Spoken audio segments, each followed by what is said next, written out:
MDH की हल्दी मिर्ची धनिया करे कमाल। ये रंग दे, ये खुशबू दे, ये तीखा, ये कम पड़े। क्या निराला MDH मसाला।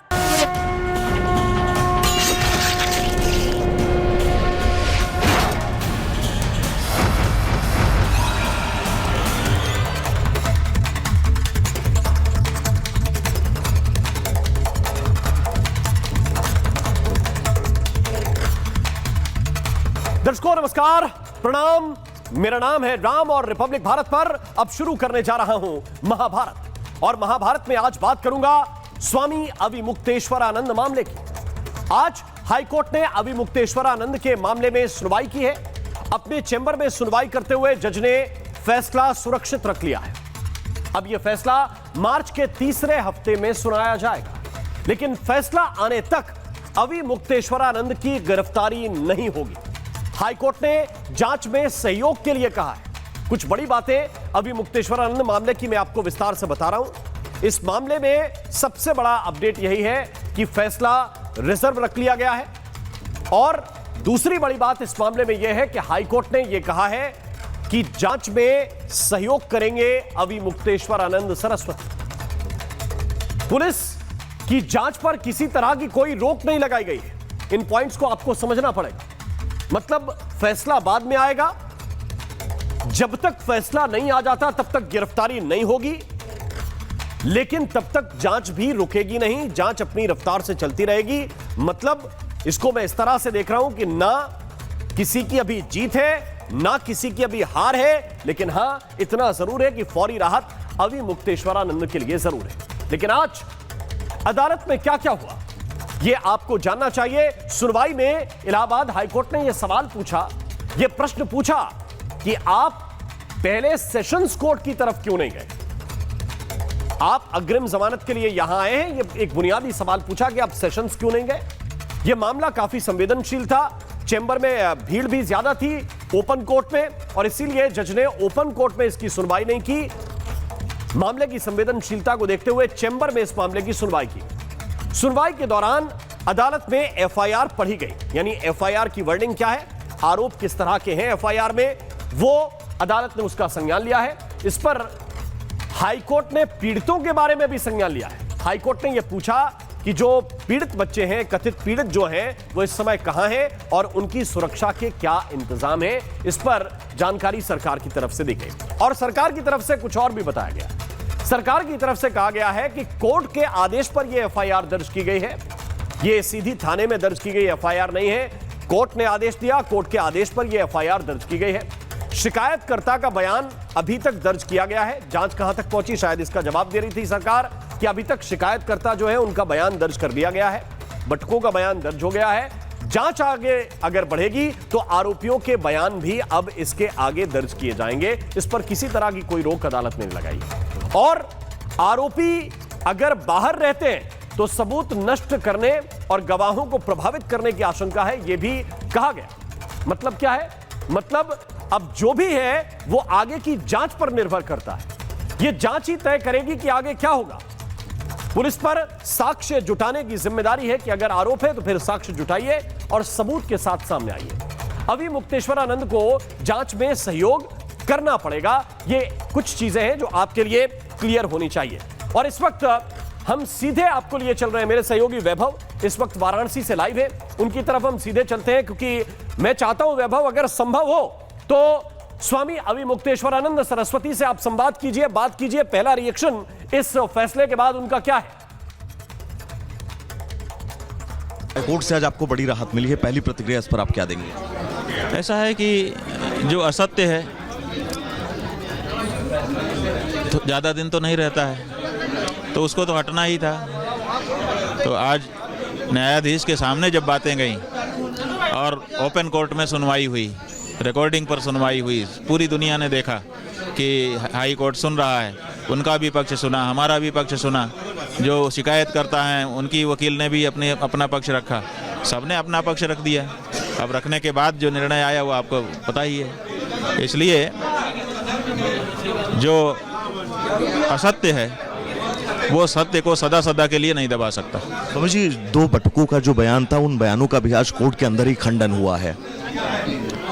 ऐसा है कि पटकों के बयान का, शिकायतकर्ता के बयान का और भी जो भी बातें थी सब डिस्कस हुई हैं, ऐसा बताया गया और सबको सुनने के बाद ही तो वर्डिक्ट आया है।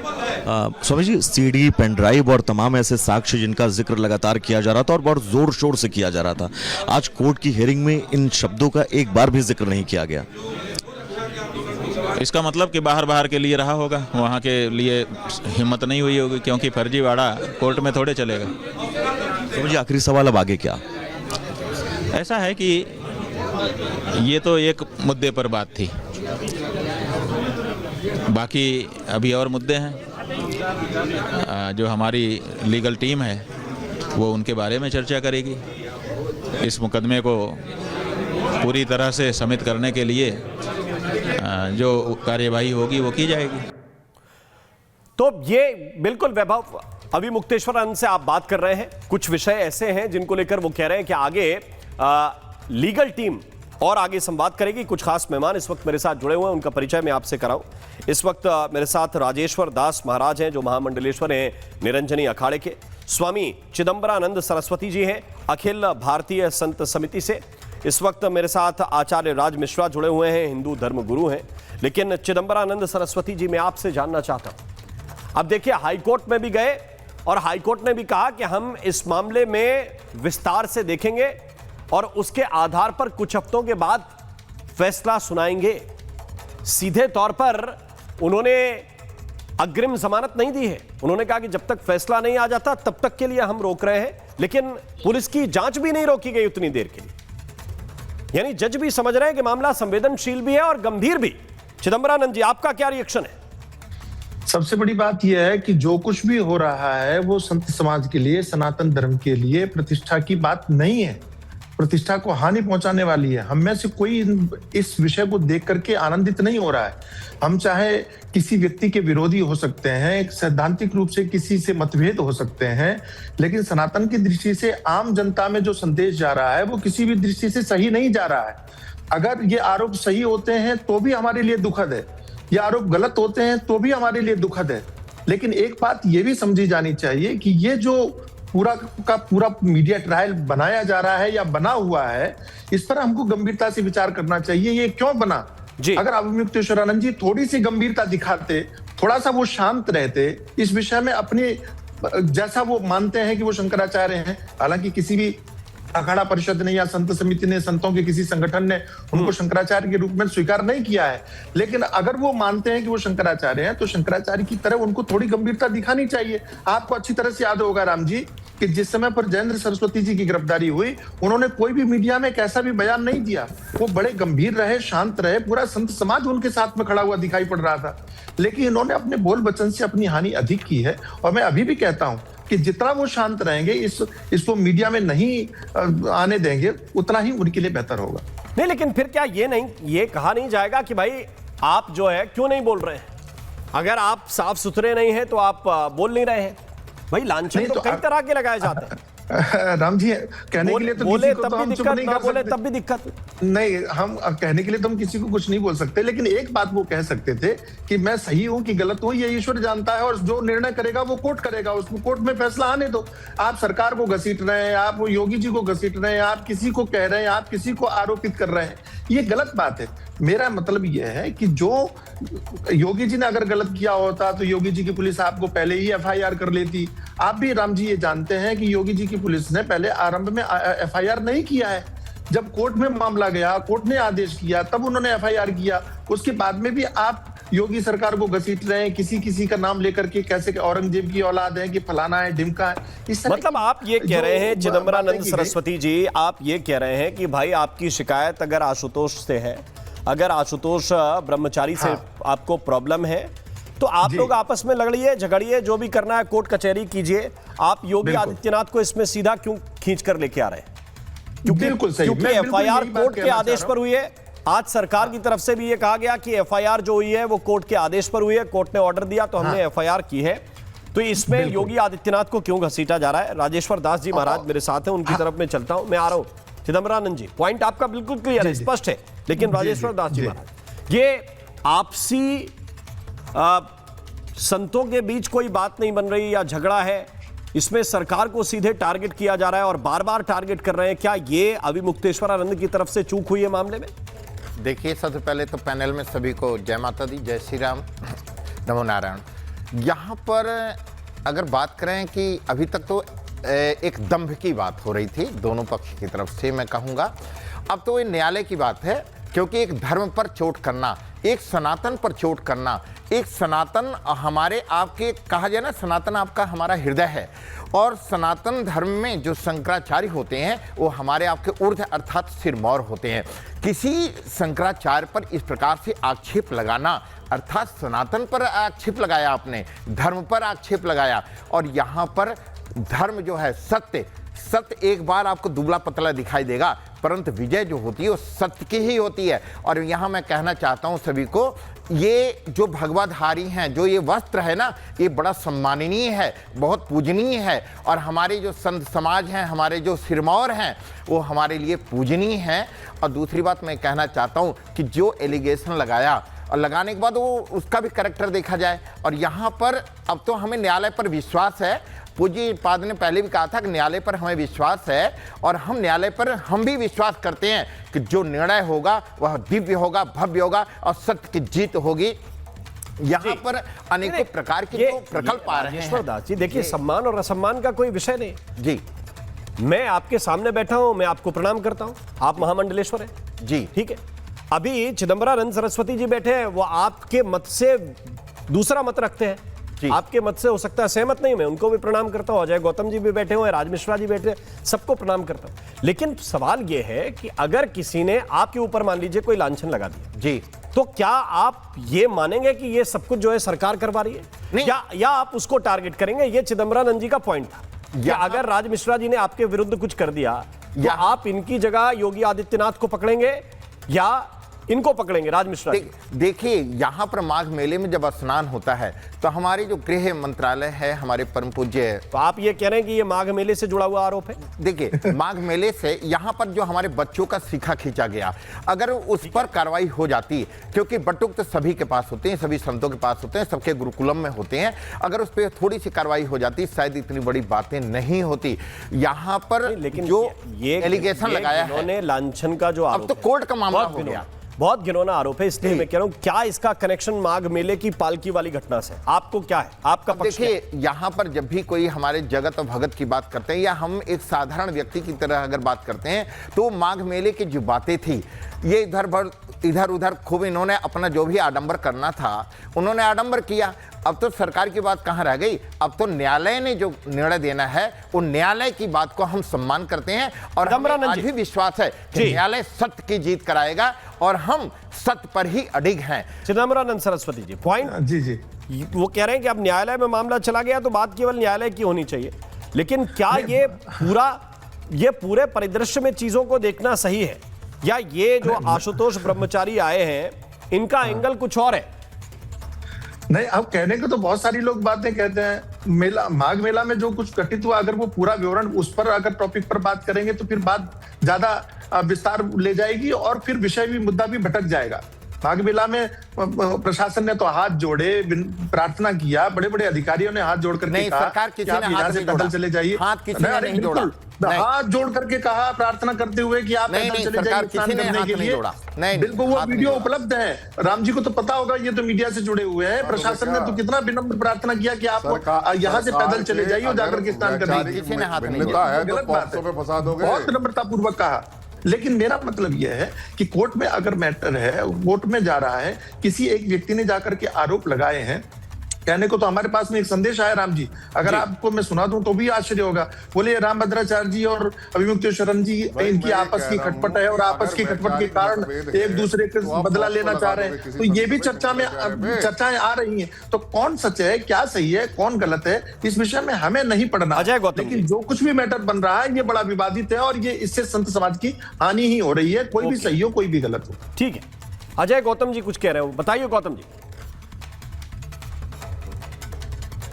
देखिए, मैं ये कह रहा हूँ, जो महाराज जी कह रहे हैं सरस्वती जी कि उन्होंने माघ मेले में स्नान नहीं किया, उन्होंने ऐसा किया वैसा किया। मैं कह रहा हूं सरकार से राजनीतिक विभिन्नता रखना, विचारों में असहमति रखने का प्रतिशोध इस प्रकार से लिया जाएगा कि आप किसी शंकराचार्य में पॉक्सो लगवा देंगे। कैसे कह रहे हैं कि ये प्रतिशोध है? मुझे इस पॉइंट को थोड़ा क्लियर कीजिए अजय गौतम, क्या ये प्रतिशोध लिया जा रहा है या आप गैर जरूरी आरोप सरकार पे कर रहे हैं?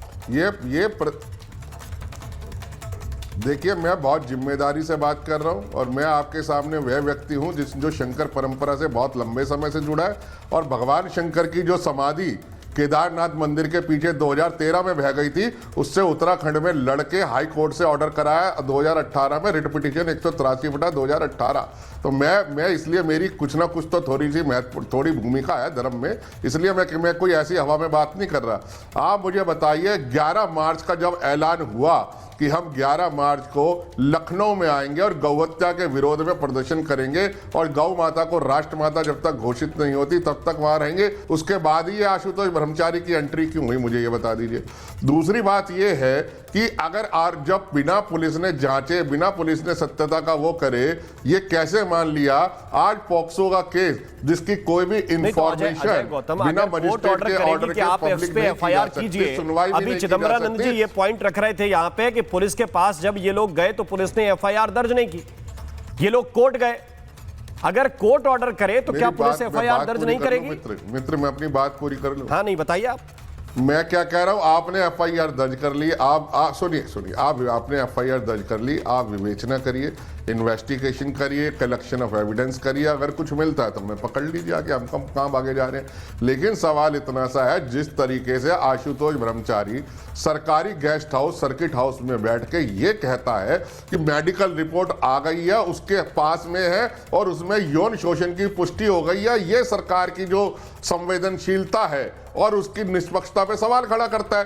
तो क्या ब्रह्मचारी जो ये आशुतोष ब्रह्मचारी यूपी पुलिस का प्रवक्ता है या ये सरकार का प्रवक्ता है, गृह मंत्रालय का प्रवक्ता है? और पॉक्सो की रिपोर्ट जो जज के अलावा कोई नहीं देख सकता, वो आशुतोष ब्रह्मचारी पर पहुंची कैसे? और ये जो सारी की सारी चीजें कैसे लीक हो रही है, ये अपने आप में सरकार की निष्पक्षता के ऊपर और कार्य प्रणाली पर गंभीर प्रश्न खड़ा करती है कि जिस चीज का एक भी पेपर सार्वजनिक नहीं हो सकता, आप उसको जाके एक हिस्ट्री शीटर दिखा रहा है, कह रहा है कि देखिए मेरे पास मेडिकल रिपोर्ट है, तो डॉक्टर ने दी है, आईओ ने दी है, एसपी ने दी है, कमिश्नर ने दी है, किसने दी है? ये सरकार की निष्पक्षता पे प्रश्न नहीं है क्या? ये पुलिस की निष्पक्षता पे प्रश्न नहीं है क्या? आप मुझे बता दीजिए, ये जो मजिस्ट्रेट भी डिस्क्लोज नहीं करता, बंद कमरे में सुनवाई होती है, वो सार्वजनिक जगह पर आप उन बच्चों का महिमा मर्दन कर रहे हो, उनका वो कर रहे हो कि भाई उन बच्चों के साथ यौन शोषण हुआ, उसकी पुष्टि हो गई। किसने पुष्टि करी? कहां है वो रिपोर्ट? दिखाते क्यों नहीं है उस रिपोर्ट में जिसमें लिखा है कि शंकराचार्य ने उनका यौन शोषण करा, इसकी पुष्टि हो गई? ये सिर्फ और सिर्फ गुरुकुलों को बंद कराने की साजिश है ताकि माँ बाप अपने बच्चों को गुरुकुल से निकाले, ईसाई मिशनरियों में दाखिल कराए और उनका धर्मांतरण हो जाए और वो ईसाई बन जाए।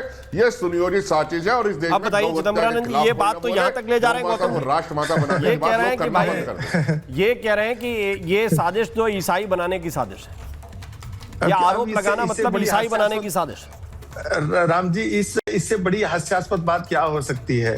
पहली बात तो ये, मैं दो बातें निवेदन करना चाहता हूं। पहली बात तो ये कि अगर मामला गोरक्षा का था या गो हत्या से संबंधित था तो मैं अभिमुक्तेश्वरन जी से भी पूछना चाहता हूं, और गौतम जी बड़े प्रसिद्ध हैं, इनको मैं बहुत पहले से देखता आ रहा हूं और बड़ी अच्छी बात करते हैं, कोई विवादित बात नहीं करते, लेकिन मैं इनसे पूछना चाह रहा हूं कि गो हत्या सबसे ज्यादा कहां हो रही है? केरला में हो रही है, बंगाल में हो रही है, जहां पर भाजपा की सरकारें नहीं, उन राज्यों में सबसे ज्यादा हो रही है। क्या अभिमुक्तेश्वरानंद जी ने कभी भी ऐसे राज्यों में जाकर के गोरक्षा आंदोलन का अभियान चलाने का प्रयत्न किया? क्या अखिलेश यादव या कांग्रेस के जितने भी लोग इनसे मिलने के लिए आ रहे हैं, माघ मेला में जो नेता इनके पास में आए, क्या गोरक्षा से संबंधित तो उस विषय में इन राजनीतिक पार्टियों से इन्होंने समर्थन लेने की बात कभी कही? उन लोगों से कभी एक बात भी बोला? केवल और केवल एक पार्टी को आपको टारगेट करना है, उस पार्टी को जिसने 500 वर्षों के बाद में राम मंदिर का निर्माण करवा दिया, उस पार्टी ने जिसने काशी से सहित न जाने कितने तीर्थों का उद्धार करवा दिया। जिस केदार क्षेत्र की बात कर रहे हैं, उस केदार क्षेत्र में भी भगवान शंकराचार्य के उस दिव्य भव्य मंदिर के उद्घाटन में माननीय प्रधानमंत्री श्री नरेंद्र मोदी का कितना बड़ा योगदान है, गौतम जी अच्छी तरह से जानते हैं।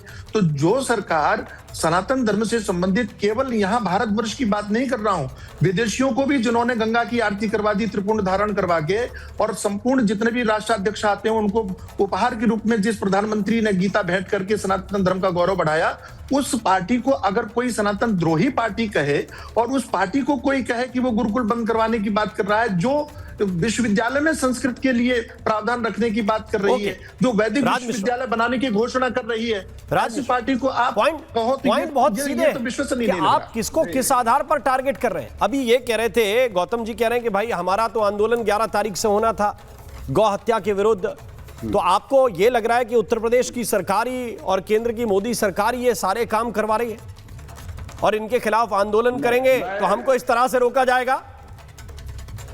नहीं, मैं इस बात से बिल्कुल भी सहमत नहीं हूं। मैं खैर शंकराचार्य जी के पक्ष में बोल रहा था, लेकिन मैं इस विषय से गौतम जी के बिल्कुल भी सहमत नहीं हूं, और उसका कारण यह है कि अगर सरकार टारगेट कर रही होती तो मैं सत्य कह रहा हूं, पुलिस पहली बार जैसे थाने कोई पहुंचता ना, पुलिस उठाती, बंद करती, और बंद करने के बाद बाकी कार्रवाई बाद में, बाकी छानबीन होती रहती।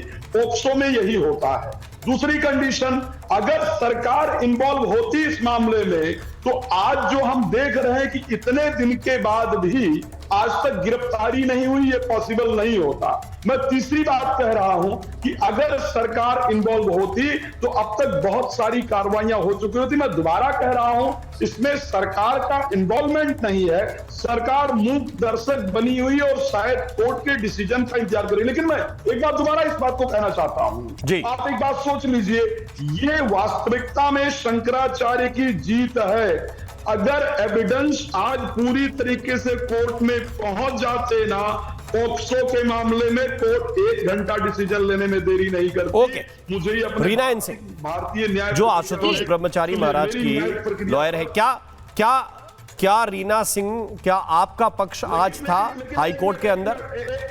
जी बिल्कुल, हमने और अपनी बात रखी और वो ऑन रिकॉर्ड ली है। और देखिए, जो भी एंटीसिपेटरी बेल की जब हियरिंग होती है तो फर्स्ट हियरिंग के अंदर बेल एक्सेप्ट या रिजेक्ट नहीं होती है, एक प्रोसेस होता है। अब क्योंकि आज पहली हियरिंग थी, सभी पार्टियां मौजूद थी, और दूसरा इसके बाद जो होली की वेकेशंस हैं, तो अब जो नेक्स्ट डेट ऑफ हियरिंग है वो 12 मार्च है। तब तक सभी पार्टी को अपना अपना लिखित जवाब सुन लीजिए ना क्या हुआ कोर्ट में, वो सुन लीजिए ना भाई, फिर पक्ष और विपक्ष हो जाएगा। नहीं, जरा सुन लीजिए। नहीं, आ रहा हूँ राज जी, आपके पास आ रहा हूँ। मैडम आज सीडी अरे आचार्य राज मिश्रा जी, विवाद थोड़ा बाद में हो जाएगा, पहले सुन तो लीजिए कि अदालत में क्या हुआ, क्या प्रोसेस वो बता रही है, टेक्निकल ग्राउंड्स क्या है। रीना सिंह, वो जो जी आपके पास है वो कोर्ट में दिखाई नहीं दिखाई। रीना जी अब जो नेक्स्ट हियरिंग है 12 मार्च की है, और तब तक इसमें सभी पार्टी को अपना लिखित जवाब देना है। और यहाँ पे जो इंफॉर्मेंट को लेकर के कि देखिए सेक्शन 19 है पॉक्सो एक्ट का, जो डायरेक्ट ये कहता है कि अगर किसी को पास की ऐसी जानकारी होती है तो वो न्याय संगत और न्याय की धाराओं के अंतर्गत, चाहे वो कोई भी आदमी हो, जरूरी नहीं है कि वो गार्जियन हो या पेरेंट्स हो, जिसको भी ये जानकारी होती है वो खुद ही ये सूचना पुलिस को दे। हमने इस चीज को कोट किया। कोई हिस्ट्री शीटर भी हो सकता है, गुंडा भी हो सकता है, कोई हिस्ट्री शीटर भी हो सकता है, कोई भी हो सकता है, वो बिल्कुल वो कोई भी हो सकता है, वो कोई भी हो सकता है। और दूसरा ये है कि जो यहाँ पे जो एक सबसे बड़ा देखने वाला बात है कि जो अभी राम मोहन शर्मा साहब, अब थोड़ा प्रश्न पूछने दीजिए मैडम से। जी पूछिए राज मिश्रा जी, पूछिए। 20 बच्चे थे आपके पास, अगर उन 20 बच्चों को आज कोर्ट में आप कर देती ले जा करके, और सीडी आज जज साहब को दिखा देती, मैं पक्का बता रहा हूं आज ही अभिमुक्तेश्वरानंद जो वो गिरफ्तार हो जाते। लेकिन मुझे लग रहा है कि वो सीडी आपसे कहीं खो गई है, और ठीक है, अब जवाब सुन लीजिए। गायब हो गए हैं, तो क्यों आखिर क्यों नहीं सीडी? ये जो फिजूल के जो न्याय जो है, ये सीडी। ओके, अब जवाब तो सुन लीजिए भाई। रीना जी बात है, रीना जी, ये सीडी क्या है? ये सीडी देखिए, जो कानून है वो कानून के हिसाब से चलता है, किसी हियरसे के हिसाब से नहीं चलता। कानून का एक जो प्रोसेस है, आज न्यायालय में सभी लोग अपना कमजोर केस आप पावरफुल करेंगी या कमजोर करना चाहती हैं? आप मुझे लगता ये है अगर आपने शेयरिंग प्रोड्यूस की नहीं किया है सभी इसका चीजें मतलब सिर्फ आप उसको जो है वो फंसाने में वो लगे, मैं रखेंगे क्लियर बता रहा हूँ। आगे इस पे सुनवाई होगी। और जो दूसरा हमने ये कहा है कि जो जी, जी। बच्चों का के साथ 1 साल से ज्यादा समय से जो शोषण हो रहा था, एक एक करके तो जी। सीडी रिपब्लिक भारत को क्यों नहीं देते आप? पॉक्सो एक्ट वो में सीडी में वो सीडी रिपब्लिक भारत को क्यों नहीं देते आप? रिपब्लिक भारत चलाएगा, पूरा देश देखेगा। देखिए कैसे बच्चों के साथ दुराचार हो रहा है। अब वो सीडी अगर रिपब्लिक भारत को क्यों नहीं आपको देते? कानून की जानकारी नहीं है तो आप अपना मुंह बंद रखिए ना। ना आपको धर्म की जानकारी है ना आपको कानून की अच्छा, जानकारी आपको है। बड़ी है, हाँ, आपको तो आप बड़ी अपना है। मुंह पहले बंद केस के अंदर चितो के आ गए हो। जो भी टैरिफ चीजें स्टे होंगी मिल गया। प्रक्रिया के हिसाब से अरे होगी। रुक जाइए भाई, एक एक करके बोलिए, एक एक करके बोलिए। आप एक एडवोकेट को टारगेट आपको करके किसने क्या करेंगे? धर्मगुरु बना दिया? नहीं, आप दोनों लोग, अजय गौतम जी, राज मिश्रा जी, एक एडवोकेट को टारगेट करके क्या करेंगे? एटलीस्ट बात सुनिए ना उनकी। अपना भाई आप किसी एडवोकेट को हायर करेंगे, राज मिश्रा जी 1 सेकंड रुक जाइए, तो वो आपका पक्ष रखेंगे अदालत के अंदर। कोई एक तीसरे वकील अभी मुक्तेश्वरानंद का केस रख रहे हैं वहां पे। आपको ऐसा लगता है कि कोई एडवोकेट बैठा हुआ है तो वही आरोपी बैठा हुआ है? मैं ये रीना सिंह की वकालत का लाइसेंस भी कैंसिल होगा। नहीं तो रीना सिंह जी की एडवोकेट अरे भाई, तो आपको तकलीफ क्या है? अगर कोई फैक्ट बता रहा है कि क्या हुआ क्या हुआ, आपके ऊपर कोई आरोप लगाया गया अजय गौतम? आपको बड़ी तकलीफ हो रही आपको है? क्यों दिक्कत हो रही है? पंडित अजय गौतम कुछ पढ़े लिखे हैं या नहीं, या अंगूठा छाप है? ऐसा जो बेहुदापन की कोई परिभाषा नहीं है। अपना परिचय, आपका परिचय पता चल गया है, मेरे केसेस में आपका PIL में परिचय करी हुई पता चल जजमेंट गया है। जो में पढ़ाई जाती है। कोई पर्सनल टारगेट मत नहीं कर रहा है। पर्सनल टारगेट करना, अगर आप पर्सनल टारगेट करिएगा तो आपको जवाब दिया जाएगा, न्याय संगत जवाब दिया जाएगा और चैनल के माध्यम से जवाब दिया जाएगा, क्योंकि आप आज भारत में ये सब बोल रहे हैं। तो जो भी बात करिए ठीक है, ऑन रिकॉर्ड है, ऑन रिकॉर्ड है। तो दीजिए ना, अब मुझे तो स्वागत करते हैं विक्रमादित्य आपके जी। किसी भी कर्सिव एक्शन का। विक्रमादित्य जी, नहीं, ये बार बार देखिए कहा जा रहा है कि नहीं ये गिरफ्तारी पर रोक है तो मतलब जीत हो गई, लेकिन पुलिस की जांच भी नहीं रुकेगी तब तक। और जांच में सहयोग करने के लिए बोला गया है कि पुलिस को किसी तरह की दिक्कत नहीं होनी चाहिए अगर वो जांच करने के लिए आए तो। विक्रमादित्य जी। राममोहन जी, ये बहुत सीरियस केस है, इसमें मजाक करने की जरूरत नहीं। यार जो प्रवक्ता लोग हैं, मुझे लगता है मजाक से उड़ा रखे। अरे बड़ी सीरियस धर्म का क्षेत्र है, धर्म के सर्वोच्च पद के लोग जो है इस केस में नाम आ रहा है, तो मैं कहूंगा दोनों प्रवक्ता जो लोग बैठे हुए हैं बहुत सीरियस होकर बात कर रहे हैं। इस प्रकार का अलग अलग प्रलाप करना ठीक नहीं है। ये मजाक उड़ाने की बात नहीं है। ये धर्म का लाखों लोग, करोड़ों लोग इस देश के इसके साथ जुड़े हुए हैं। सब लोग जो जुड़े हुए हैं वो वास्तविक तौर पर बात को मैं ध्यान दें। झूठे लोगों का साथ देके, फरेबी लोगों का साथ देके, षड्यंत्रकारियों का साथ देके मजाक तो आप उड़ा रहे हैं। सरकार ने जो किया है, सरकार के अनुसार सरकार पूरी संवेदनशील मुझे लगती है। सरकार ने संवेदनशीलता के अनुसार से ही कार्य करने का प्रयास कर रही है। इसमें कहीं भी कोई जल्दबाजी नहीं की जा रही है। बहुत संवेदनशील मामला है, भारत की संस्कृति से जुड़ा हुआ मामला है। मैं कहूँगा सरकार को भी और आचार्य विक्रमादित्य जी, ये सीडी क्या है? ये सीडी कहाँ है जिसके अंदर तो सबूत आप ये सीडी तो देखिए आपने क्या? आपको ये समझना चाहिए। मैं तो कह रहा हूँ, भारत दिखाए वो संवेदनशील मामला है। इस प्रकार से मैं कह रहा हूँ अनुगे प्रलाप न करें। आप क्या बोल रहे हैं कि सीडी टीवी चला दीजिए? ये किस प्रकार की बात कर रहे हैं? टीवी चला दीजिए मतलब ये सीरियस मामला नहीं है, ये बड़ा हास्यास्पद मामला है। ये एक हिस्ट्री देश के शंकराचार्य पे उंगली उठा रहा है और हम उसमें डिबेट कर रहे हैं। हास्यास्पद मामला है। It's a mockery of the judicial system. It's a mockery of the system. मुझे इसमें इंटरवीन करना पड़ेगा। मुझे राजेश्वर दास जी को और चिदंबरानंद जी को मुझे इसमें लेके आना पड़ेगा। मेरी बात को समझने की कोशिश कीजिए। अजय गौतम जी, आप जिनके नाम से बैठे हुए हैं, स्वामी अविमुक्तेश्वरानंद जी के नाम से, कि आप उनका पक्ष रखने के लिए उनके प्रवक्ता के तौर पर बैठे हुए हैं। मुझे लग रहा है कि वो जिस पद पर हैं आपको भी उतनी गंभीरता दिखानी पड़ेगी, है ना? और अगर आप नहीं दिखाएंगे तो फिर आपके पक्ष को ही उस तरह से देखा जाएगा, क्योंकि दर्शक देख रहे हैं इस बात को। ये कोई एंजॉय करने की चीज नहीं है। बिल्कुल बिल्कुल बिल्कुल, ये कोई आनंद लेने की चीज नहीं है। ये बहुत गंभीर विषय है। अगर झूठे आरोप लगे उनके ऊपर, तो जो झूठे आरोप लगाने वाले हैं वो पकड़े जाएंगे और उनके खिलाफ सख्त से सख्त सजा होगी, क्योंकि सामान्य व्यक्ति के ऊपर आरोप नहीं लगा रहे। बिल्कुल। और मैं ये चिदंबरानंद जी समझना चाहता हूं आपसे कि यदि 1% भी इन आरोपों में सत्यता पाई गई तो इसके परिणाम कितने भयंकर होंगे। बिल्कुल जो लोग सनातन को टारगेट करना चाहते हैं, जो लोग सनातन के खिलाफ प्रोपेगेंडा करना चाहते हैं, वो अभी एक दो चुनिंदा नाम उनको पीछे मिल गए हैं। उसमें आसाराम का नाम है, राम रहीम का नाम है, और कहीं इस पदवी पर बैठे हुए व्यक्ति का नाम फंस गया तो क्या परिणाम होंगे इसकी गंभीरता का अंदाजा नहीं लगाता। राम जी, यही मैं निवेदन कर रहा था कि अगर ये आरोप गलत है तो भी हमारी हानि है, ये आरोप कहीं 1% भी सही हो गए तो जो लोग आज ये सीधी सीधी करके मजाक उड़ा रहे हैं, इनकी स्थिति क्या होगी, इनको अभी ये कल्पना नहीं कर पा रहे हैं, ये मुंह दिखाने लायक नहीं रहेंगे। इसलिए थोड़ा सा गंभीरता दिखानी चाहिए। और मैं पुनः निवेदन कर रहा हूं, यदि अजय गौतम जी को न्याय पक्ष की इतनी जानकारी है तो फिर उनको स्वयं न्यायालय में जाकर के उनका केस लड़ना चाहिए। रीना जी से तो विवाद करने से तो अभिमुक्तेश्वरानंद के पक्ष में फैसला हो नहीं जाएगा। आपको अगर कानून की जानकारी है तो आपको उनके पक्ष से वहां जाकर के केस लड़ना चाहिए ना। टीवी पर बैठ करके तो कोई निर्णय किसी के पक्ष में नहीं कर लेगा। और पिछले मुझे ये बताइए ऑर्डर, मुझे ये बताइए अजय गौतम जी, मुझे ये बताइए अजय गौतम जी, इतने दिन से ये मामला चल रहा है, कोई आपके बीच में बोलता है, लेकिन मामला पहली नजर में आप लोगों ने कहा कि पूरी तरह से झूठा है।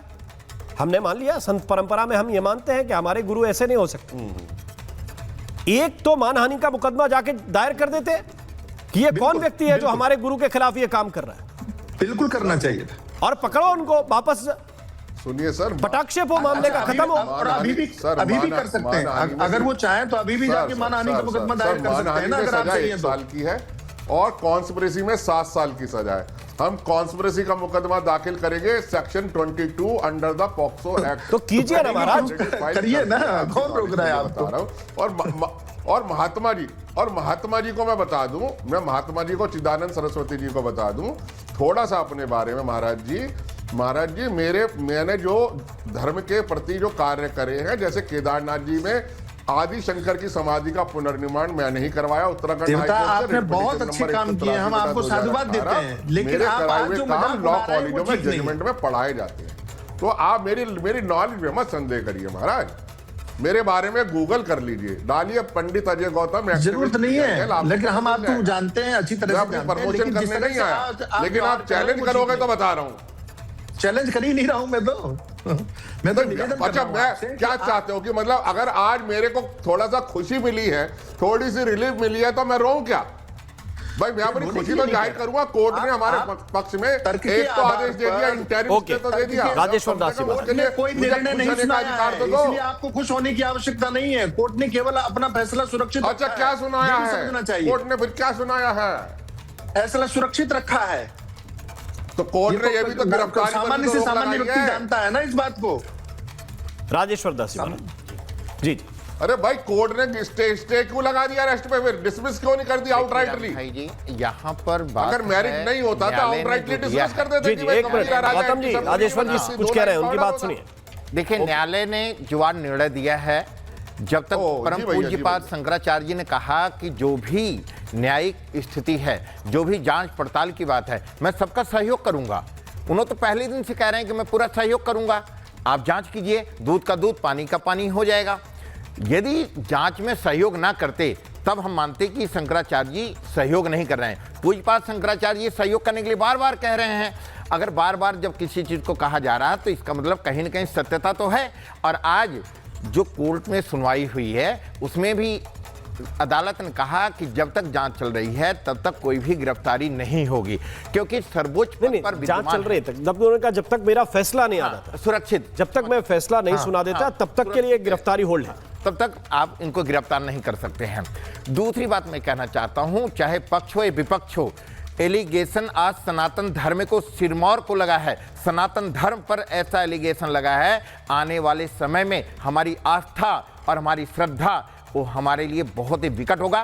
परंतु यदि सत्य हमारे शंकराचार्य अपने में सत्यता पे हैं तो जिन्होंने इस प्रकार का कृत्य किया है वो दंडाधिकारी बनेंगे, और उन पर सरकार को भी चाहिए, समाज को भी चाहिए, और हमारे अखाड़ा परिषद या जो भी हैं सबको चाहिए कि ऐसे जो ब्रह्मचारी हों, ऐसे जो व्यक्ति हों, क्योंकि आए दिन ऐसे एलिगेशन तो लगाते रहेंगे, क्योंकि हमारी श्रद्धा, हमारा भाव, हमारी नम्रता, विनम्रता, सहजता, सरलता, समर्था, ये हमारे लिए बड़ा एक प्रकाश का एक ऐसा पल है कि आज हम आप सोचने पर मजबूर हैं कि एक ऐसा व्यक्ति ऐसा लांछन लगा दिया है घिनौना कि जिसके लिए हमें इसीलिए मैंने राजेश्वर दास जी यही तो पूछा था कि भाई अगर घिनौना आरोप है तो काउंटर क्यों नहीं करते लीगली उसको? नहीं कर रहे हैं भाई पकड़ो उसको। इसका मानहानि केस होगा इस पे भी। कब करेंगे आप? शीघ्र होगा। जब अपनी पूरी मान प्रतिष्ठा चली जाएगी तब? नहीं यथाशीघ्र आप देखेंगे कि 1-2 दिन में नहीं, भी कार्य इसको हो शुरू में ही जाएगा। कर देना चाहिए था, पहले ही कर देना चाहिए था। हम तो कहते हैं कम से कम मीडिया में ये बयान ही दे देना चाहिए था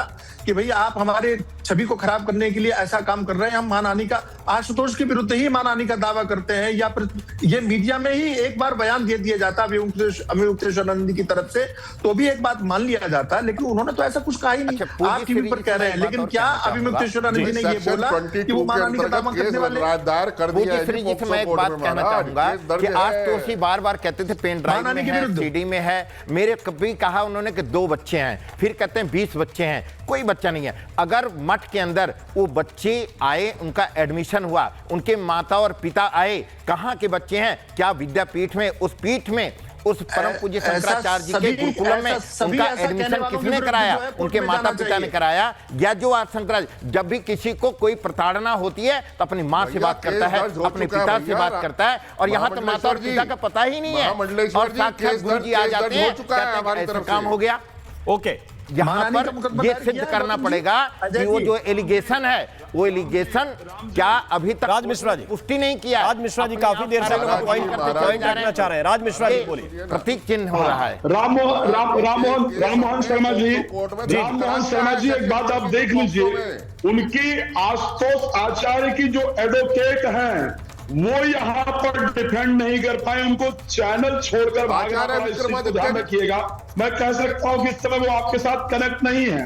उनकी जो एडवोकेट है इस टाइम पर, रीना जी, वो चैनल छोड़ करके भाग गई, वो डिफेंड नहीं कर पाई लाइव टीवी के अंदर बैठ करके, और आप कह रहे हो केस को डिफेंड करेंगे। लेकिन मैं एक बात कह सकता हूं, ये सच्चाई है, ये सनातन के लिए इससे बड़ी हानि नहीं हो सकती है। जैनेंद्र सरस्वती को ना मर्डर का आरोप लगा करके 10 साल तक प्रताड़ित कर दिया गया, 10 साल तक प्रताड़ित किया गया।